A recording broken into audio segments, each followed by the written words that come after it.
A probability of 1 chance in 10 to the 40,000th power is absurdly small.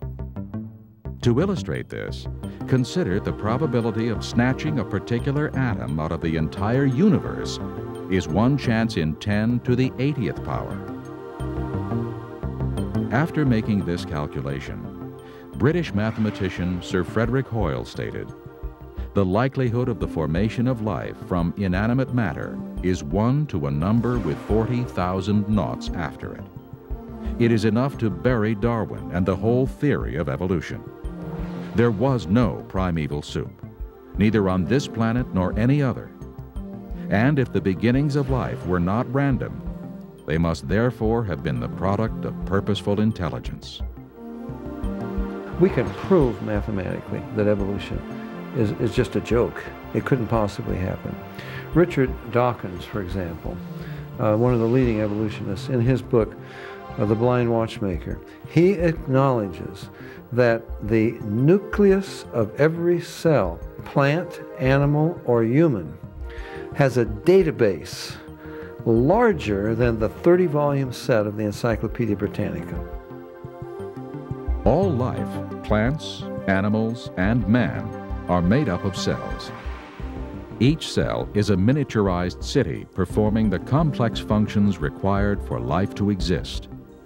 The cell membrane is self-repairing and consists of special proteins that monitor what is outside of the cell, as well as select which molecules are allowed to enter.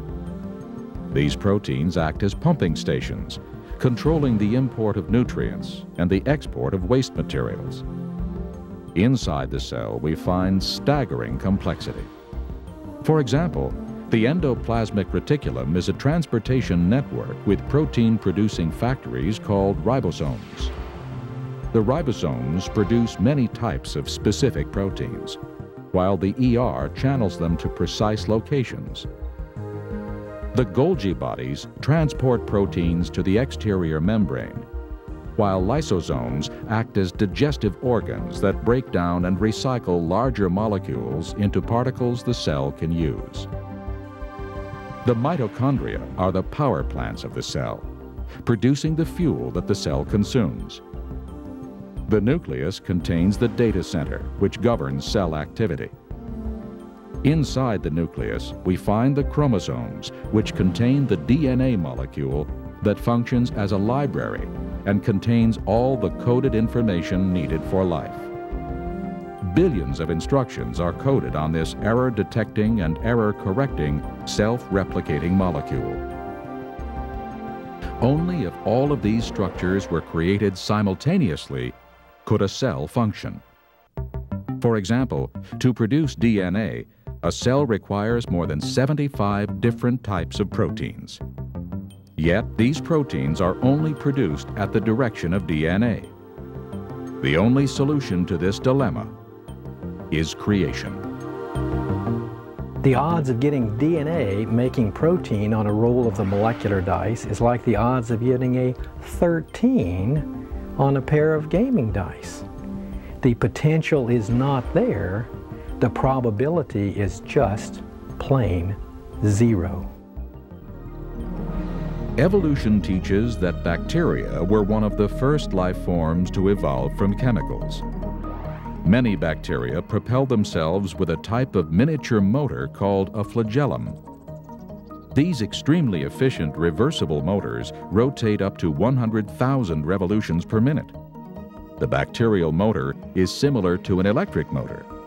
It has a filament that acts as a propeller, a universal joint, a stator and a rotor, and a drive shaft with bushings.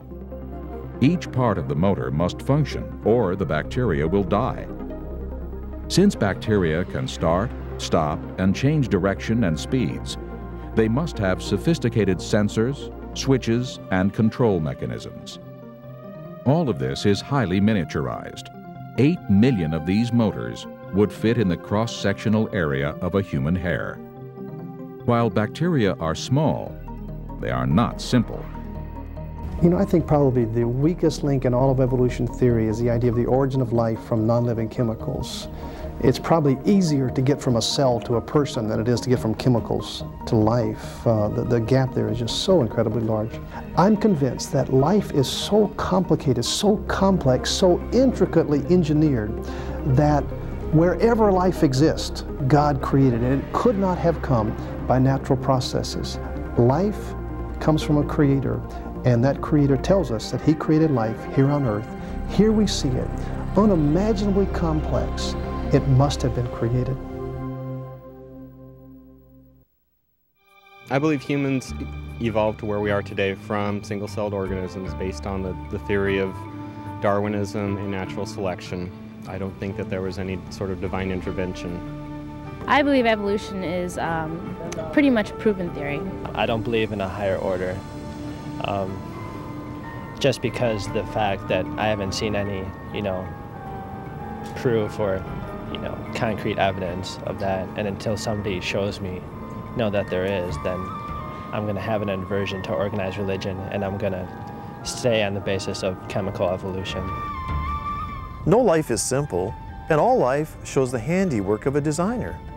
Scientists know this, yet many believe in chemical evolution rather than be accountable to the Creator God of the Bible. Next, we will examine the evolutionary view that simple life has evolved into complex life.